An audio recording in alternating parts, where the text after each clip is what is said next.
perpetuate and justify the betrayal of our people and our values as an organization.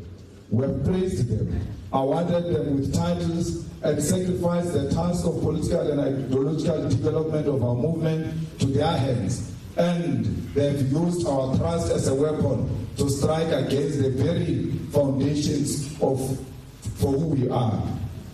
Commissars, infiltration in the EFF did not start when a few high-ranking members resigned from the EFF, but it began when certain individuals began to think of themselves as the custodians of thinking in our movement. And unfortunately, we allowed it.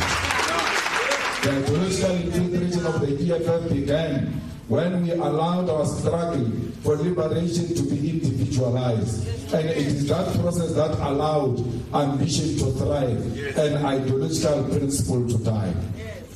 The consequences of this long process of ideological infiltration started showing themselves when there were attempts to convince us to collaborate with the historical enemy at the highest level of governance. But this is not where it begins, and not even for the EFF, because our infiltration is not unique to us, but it is a phenomenon that is common for African liberation movements. The infiltration of the EFF is no different from the infiltration that has confronted the former liberation movement here in South Africa, not only in 1994, but various moments in its struggle, including its formation. As a movement for economic freedom, we are victims of a historical infiltration of our values and ideals as freedom fighters. And it is an infiltration we have inherited in the same way that we have inherited the liberation struggle itself. Commissars, in order to explain the culture of infiltration that we have inherited, I will argue to explore what I will call the three historical parallels of compromise that define and characterize the infiltration of the EFF. The similarities in history with what we have experienced recently can be drawn between the character and form of struggle by the ANC in its formative stage, the political degeneration of the liberation movement during the armed struggle, and the Burkina Faso moment which led to the untimely death of Thomas Sankara. The parallels will show all of you as delegates that the signs of infiltration and compromise were there, but we refuse to accept them for what they are because of dishonesty with ourselves and our sacrificing of the organization to the culture of individualism. Since its formation, when it was still named the South African Native National Congress, the ANC had in its blood the seeds of compromise. At the center of its aims and objectives upon its formation was the return of the land for the privileged few, and they sought to attain this land through submission to our colonizers in Britain and inclusion in the colonial empire.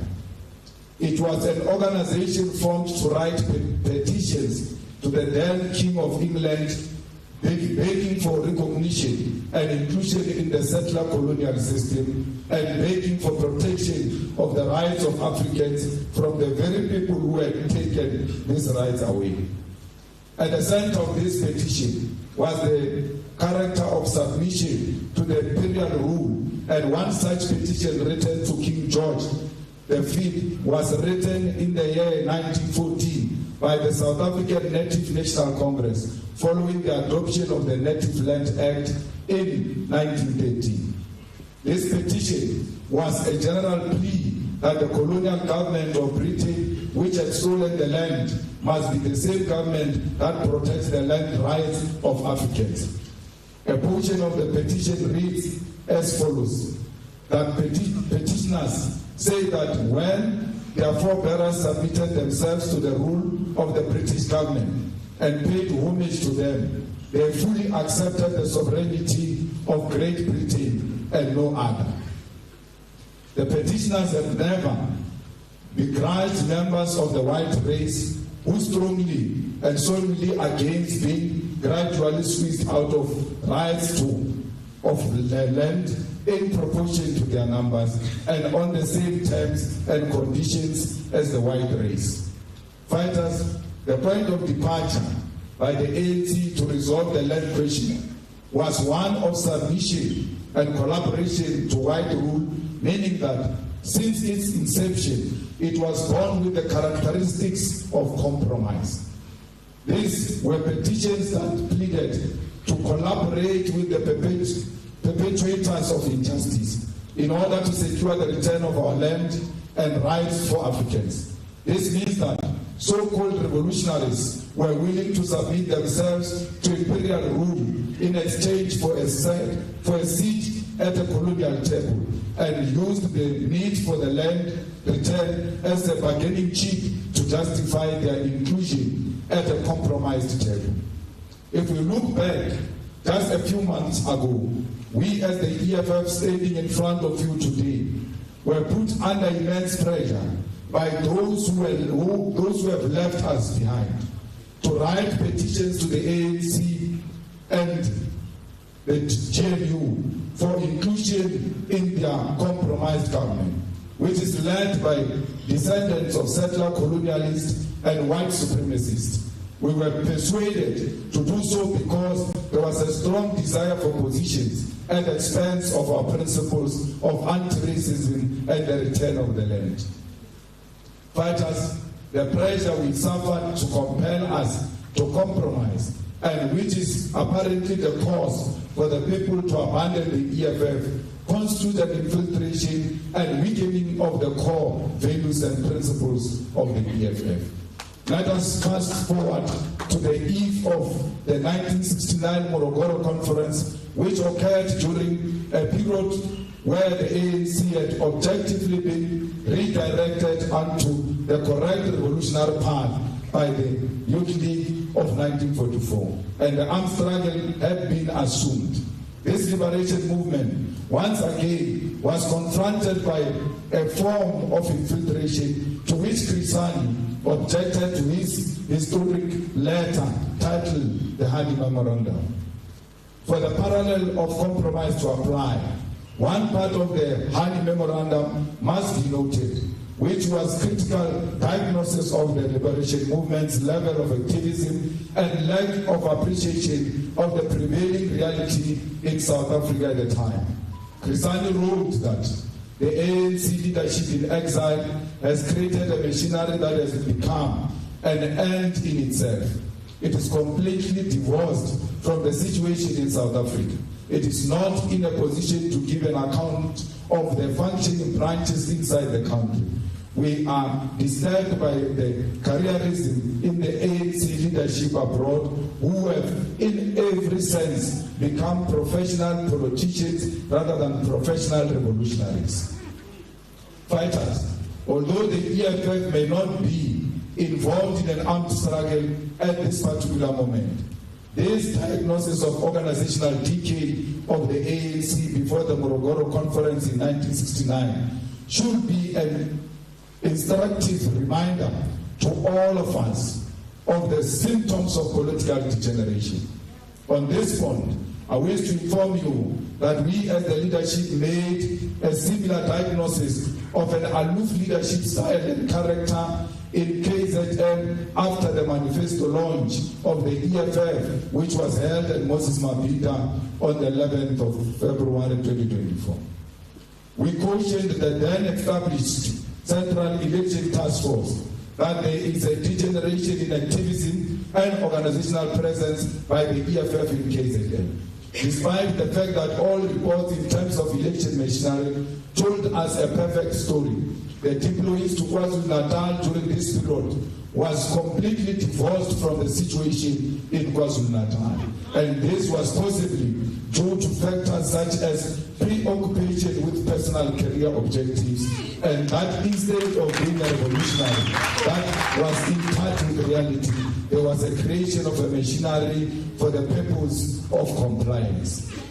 The same way Crisani warned the ANC of a decline of a revolutionary leadership at the highest At the height of the armed struggle, we warned the EFF of the decline of the revolutionary and activism leadership in KwaZulu-Natal months before the elections.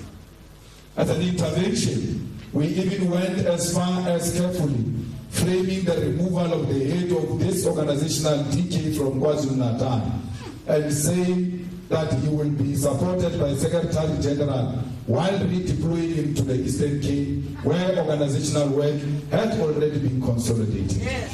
These are the length we went to protect the dignity of someone who goes around today claiming that he was ill-treated in the EFF. This is what we did for someone who today calls us gangsters.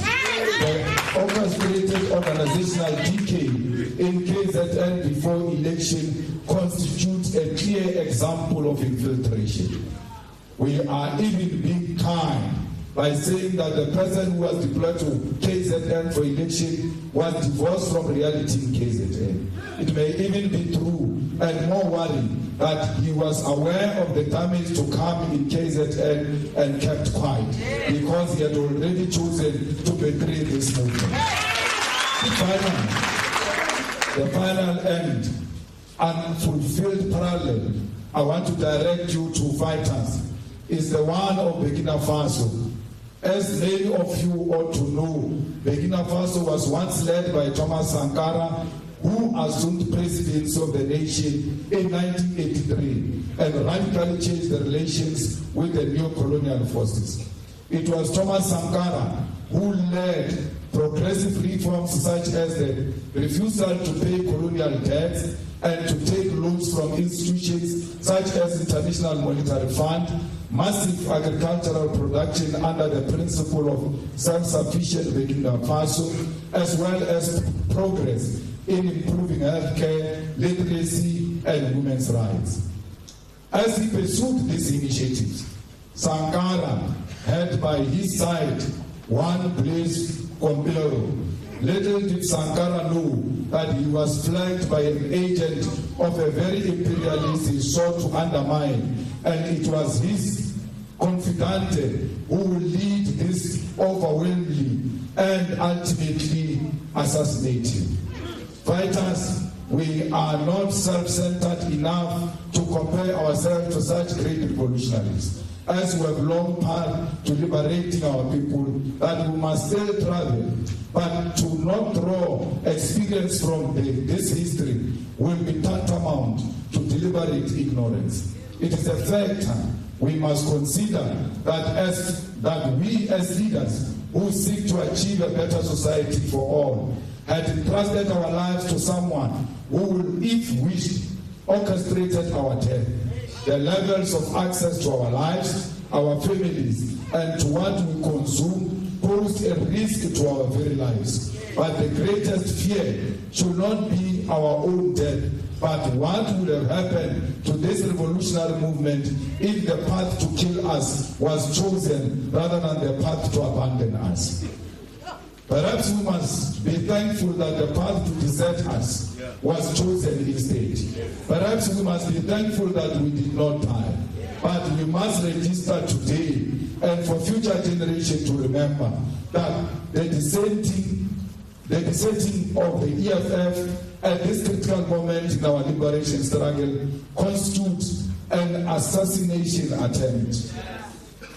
It is therefore important, fighters, to not individualize even this moment of infiltration and betrayal of the EFF, but to place it within the above historical context. There is nothing unique about this particular betrayal. There is nothing special about the individuals who have perpetuated it. They belong to a long and historical tradition of infiltration and compromising the liberation struggle. It is when we remove this moment from an individual and recognize it as part of the historical struggles of liberation movement that we will be able to reinvent and reimagine ourselves and move forward with a stronger determination in this struggle for the attainment of economic freedom in our lifetime.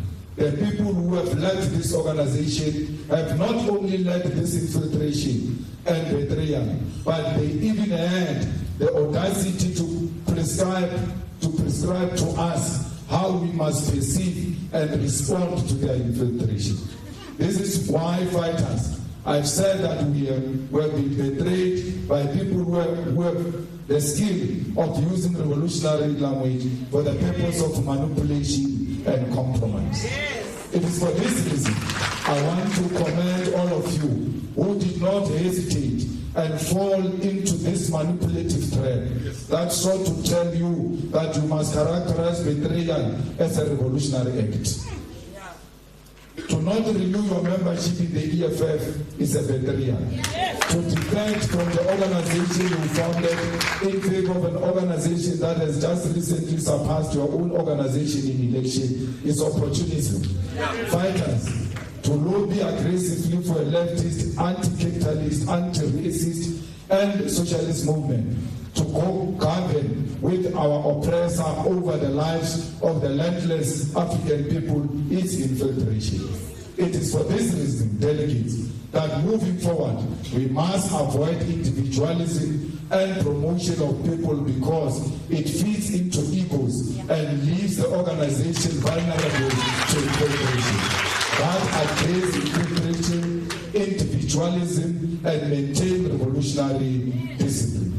Your primary responsibility is that you must maintain the discipline of the movement. Delegates, we take this opportunity to remind you that the following will constitute wrongful lobbying practices. And if you are found to have practiced these things, you are likely to lose your status of a delegate going into the NPA. Raising and using funds and other resources to campaign for elections. Distributing money to EFF members and structures as part of campaigning for leadership elections.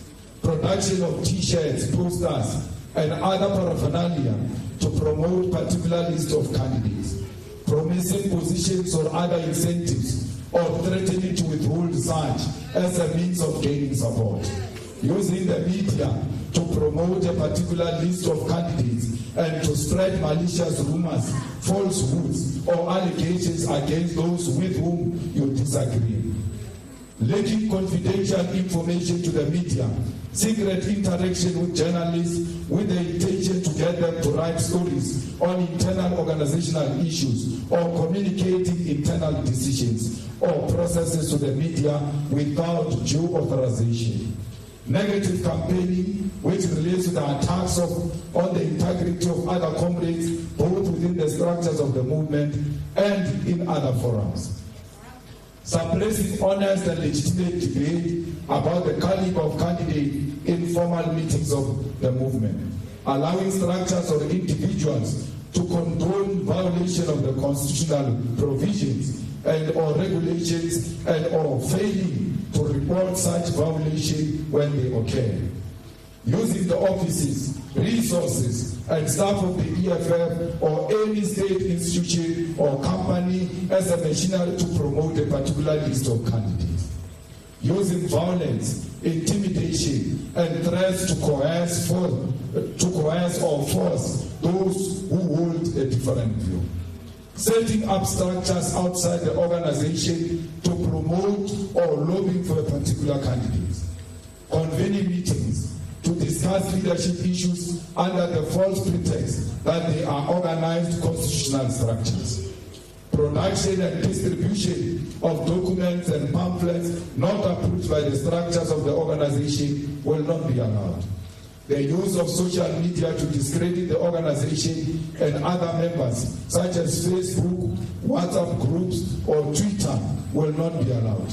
EFF members nominated for leadership positions in the CCT must actively, vehemently discourage anyone from using their names to campaign for leadership position. Anyone who says, if you don't vote for so and so, we are going to disrupt that NPA, whoever they are speaking about must denounce those people. Because if you don't denounce them, it means you are approving of their wrong behavior and you shall be disqualified as a candidate. No EFF from CCT or PCT is permitted to create the perception that their lobbying is a decision of the upper strata. No one must come and say this list belongs to the democratic centralism. Now there is no time for democratic centralism. It's time for branches to speak on their own without being intimidated. Lobbying shall stop once the process of electing the new CCT has been concluded at the then National People's Assembly. Once the new CCT is elected, it becomes the duty of all EFF members to unite and rally behind the newly elected leadership, regardless of their preference the delegates had before the elections. We urge you to remain loyal only to the National People's Assembly guidelines, the Constitution of the EFF, the Code of Revolutionary Discipline, and the EFF Founding Manifesto. Do not be loyal to the Constitution of affection, because it will not save you. If anyone tries to make you conduct yourself outside of these revolutionary documents, then it is your revolutionary responsibility to report such individuals. A delegate of the EFF is not silent in the face of corruption. A delegate of the EFF does not look away when they sense the movement is about to be compromised or be put into disrepute. Fellow fighters, a delegate of the EFF is loyal, and as our Constitution demands of us in Section 6, subsection 7b, loyalty means that, I quote, at all times, members and leaders will not keep quiet when the organization is unfairly criticized and attacked in private and in public. Loyalty to the organization means that members will remain active members even when removed from positions of responsibility or deployment. Loyalty means members of the EFF will not join in the opposing and opponent forces who unfairly criticize the organization and its leadership. Close quote. The organization can never be under attack. You keep quiet. And the only time you want to show that you are loyal is by being present in a meeting. But out there, you don't defend the organization. Out there, you speak very bad about the organization in private. That's why you can't speak good about it in public, because you know that those you told your views in private will know where you really stand. It is for this reason that U.S. delegate must be vigilant and loyal, and never allow enemy forces to coerce you into unfairly criticize the organization or its leadership. Delegates, this means that when the organization or its leaders are unfairly attacked in public or in private, it is your duty to stand up and defend the revolution, because this movement and its leadership are the custodians of the revolution. Fighters, the fact that we are heading to the Third National People's Assembly does not mean that we no longer have a leadership, that anarchy must prevail. Until the Electoral Committee dissolves the Central Command Team at the National People's Assembly, this organization remains led, and this leadership will guide you throughout this process alongside your provincial leaders. Fighters, when we say that you must not unfairly criticize the leadership, we are not saying do not engage in constructive criticism, because our Constitution allows this. Section 6, subsection 5 of the Constitution speaks to constructive criticism and self-criticism and reads as follows. From time to time, members and structures of the EFF should engage in constructive criticism and self-criticism, meaning they should openly and honestly review the work they do and avoid all forms of boastfulness and self-glorification over minor achievement. The People's Assembly, CCT, PCT, RCT, BCT, deployed cadres and members should periodically review the work they are doing against their own set target. They should always ask whether they have taken the correct decision, whether they have achieved what they intended to achieve, within the time periods they decided on. Fellow fighters, none of you must therefore feel like you are censored from reflecting and engaging in constructive criticism. Because when you are critiquing this organization, you are critiquing yourself because you are the organization. The discussion documents of the Third National People's Assembly are part and parcel of this collective constructive criticism and self-criticism, especially in the organizational character and redesign document. It is this document, discussion document amongst others, which should inform your discussion here today. There are many critical questions which you must reflect on, such as the reorganizing of the regional structures into sub-regional structures, the establishment of the youth command, collapsing the student command into the youth command, because students are members of society before they are students. They should be able to exchange under one roof with the youth in the rural area, in the urban areas, in the suburbs and everywhere else where young people are found. There is a suggestion that we must increase the membership of the EFF from 100 to 200 for a branch to be a branch in good standing. All of this can be agreed to or be rejected, especially the one of organizing regional structures. I was telling Buyani that this one, every time I speak about it, people look sad, but they don't know that they've got the power to can reject it. Nothing has been resolved here.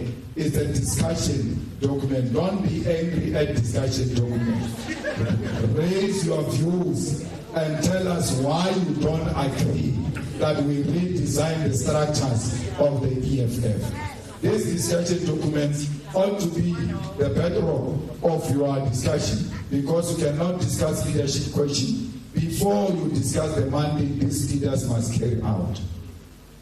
There must be a term of reference of what these leaders will be leading, so that they know what is expected of them before they accept the responsibility of leadership.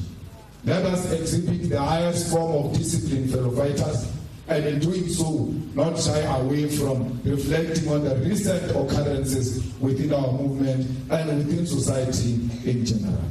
The National People's Assembly is important because it is our commitment to internal democracy, a principle which must never be compromised, because it is Leninism to allow all party members to engage on the technical questions and planning of the movement and to engage on the election of party leadership. It does not matter whether democracy goes in your favor or not, but our commitment to this principle is very important. Be honest in your discussion and revolutionary in your approach, and avoid at all times the temptation to fall into the traps of liberalism. In conclusion, I want to share with you the key principles to avoid organizational decay and to avoid allowing liberal tendencies to inspire you as a delegate of the EFF. These are 11 points combating liberalism as developed by Mao Zedong, the chairman Mao Zedong of China. Liberalism fighters manifest itself in the following ways, and we must always strive to avoid practicing it. To let things slide for the sake of peace and friendship when a person has clearly gone wrong. Because it's your friend, because it's your roommate, because it's your schoolmate, because it's your lover, because it's your wife or husband, you allow a wrong thing to slide because you just want peace. That is a liberal tendency which must not be allowed. To indulge in irresponsible criticism in private instead of actively putting forward one suggestion to the organization. To say nothing to the people to their faces, but to gossip behind their backs, or to say nothing at a meeting, but to gossip afterwards. To show no regard at all for the principle of collective life, but to follow one's own inclination. This is a tendency that should not be allowed. When you hold a view as an individual, once that view is defeated by a collective wisdom, your view is nothing. What matters is what has been decided upon. You must not boast about how correct you have been, even when there is a collective decision. To let things drift if they do not affect one personally. To say as little as possible while knowing perfectly well what is wrong. To be worldly wise and play safe and seek only to avoid blame. When you speak during a crisis, we can't hear you because you don't want to be seen to be taking a side. You just pretend like you are with everybody. You can be given 40 minutes to speak. Even after 40 minutes, we don't hear what you are saying. You just hear a person next to you say, "Kuluma about it," after you spoke, because you have said a lot of nothing. Not to obey orders, but to give pride of place to one's own opinion, to demand special consideration from the organization, but to reject its discipline, to indulge in personal attacks, pick quarrels, vent personal spite, or seek revenge instead of entering into an argument and struggling against incorrect views for the sake of unity or progress or getting the work done. To hear incorrect views without rebutting them, and even to hear counter-revolutionary remarks without reporting them, but instead to take them calmly as if nothing had happened. Someone sit with you in a private meeting in expensive restaurants and houses and tell you that I'm leaving the EFF, and then you decide not to tell the EFF. It's a tendency that must not be accepted, because once you hear a view that has got a potential to damage the image of the organization and bring the organization into disrepute, you are duty bound to report such matters. Even if they raise it as a joke, you must go and repeat that joke, that so-and-so was joking in this way, because you might think it's a joke only to find that it was a program of action. To be amongst the masses and fail to conduct propaganda and agitation, or speak at a meeting, or conduct investigation and inquiries amongst them, and instead to be indifferent to them and show no concern for their well-being, forgetting that one is a communist, and behaving as if one were an ordinary non-communist. You cannot, when you are found in the meetings of communities or with our people, fail to push propaganda of the EFF, fail to agitate those people, and behave as if you are not part of the socialist agenda of the EFF. To see someone harming the interest of the masses and you keep quiet.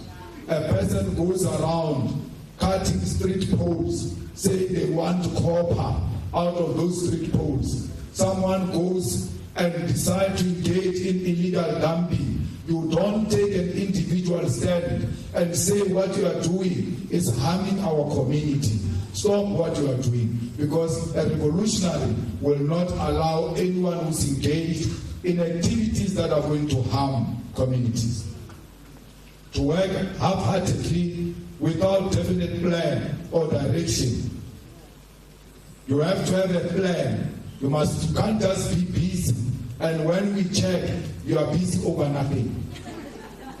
To regard oneself as having rendered great service to the revolution, to pride oneself on being a veteran, to disdain minor assignments while being quite unequal to major tasks, to be slipshod in work and slack in study. So fighters, you cannot say, I'm a veteran, I've joined the EFF in 2013. I am what. That is a reactionary view. If you are a veteran and you have joined in 2018, if you formed the EFF, history will speak for you. Don't speak for yourself. To be aware of one's own mistake and yet no attempt to correct them. You are aware that you have made a mistake. You must take it upon as a revolutionary to correct that mistake. Because if you don't do that, you are going to destroy yourself. It is called self-destruction.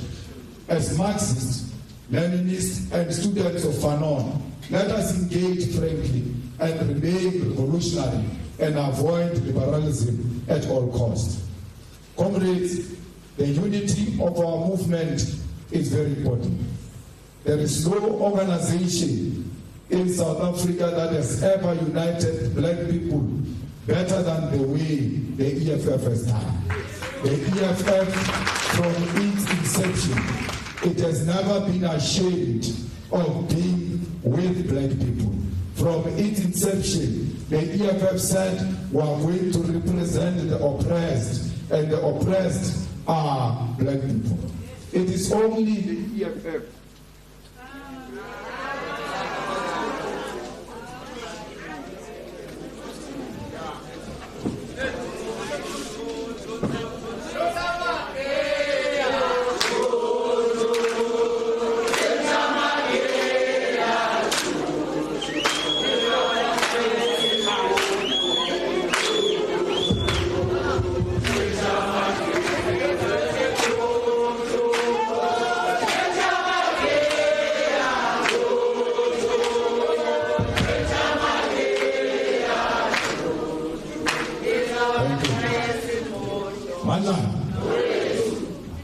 EFF is the only organization that said we are going to fight for the total liberation of black people in South Africa.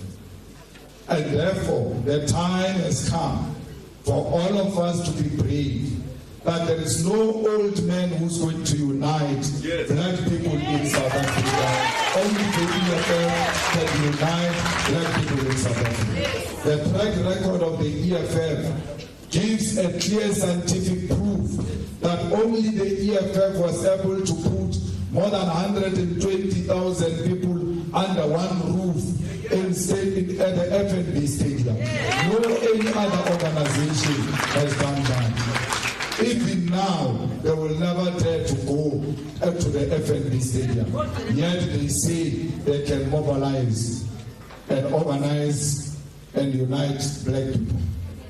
Fighters, there is no one and no organization, historically and even now, that exists beyond the borders of South Africa. It is only the EFF. So how do you say you can unite people when you are 82 years old, having failed to unite them for the past 82 years, you think you can do it now? The unity we are talking about is not a lip service. It's not something used to mobilize people for the sake of positions. We need this unity of Africans in practical terms. That's why we are the only organization that has got EFF Nigeria, EFF Ghana, EFF Liberia, EFF Namibia, EFF Lesotho, EFF in diaspora. Only the leadership of the EFF in South Africa gets celebrated by African people all over the continent, all over the world, and even in the diaspora. All the black people, wherever they are found, they know of this animal called the EFF. Why would you want to close the EFF for a sponsorship with expired food? We cannot allow a situation where this movement, with such a huge infrastructure, with an office owned by this organization, with farms belonging to this organization, with members belonging to this organization, with houses built for ordinary people by this organization, with students who were taken to school by this organization. We woke up one morning and said to all those children, the organization you committed that when you grow up, you are going to vote for it is no more. we would have sold the future generation. We are not going to sell the future generation for the dreams of an 82-year-old man who is corrupt to the core, who has found his own thing for his own thing. Always, we are going to fight corruption during ZUMA, even after ZUMA. ZUMA is corrupt. We will not misled about the corruption of ZUMA. Cyril Ramaphosa is corrupt. We will not be misled about the corruption of Cyril Ramaphosa. And we don't just talk about fighting corruption. We will be on the streets on Tuesday going to fight Parapana in the national court because we don't pay anything. Where are they? All these people who are saying they can unite Africans. The thing that is eating away the unity of Africans, the development of Africans, the liberation of Africans is corruption. You stop corruption, you open doors for service delivery. That's why we are fighting corruption, because we know the defeat of corruption will mean free education and free health care and quality houses for our people. Amanda!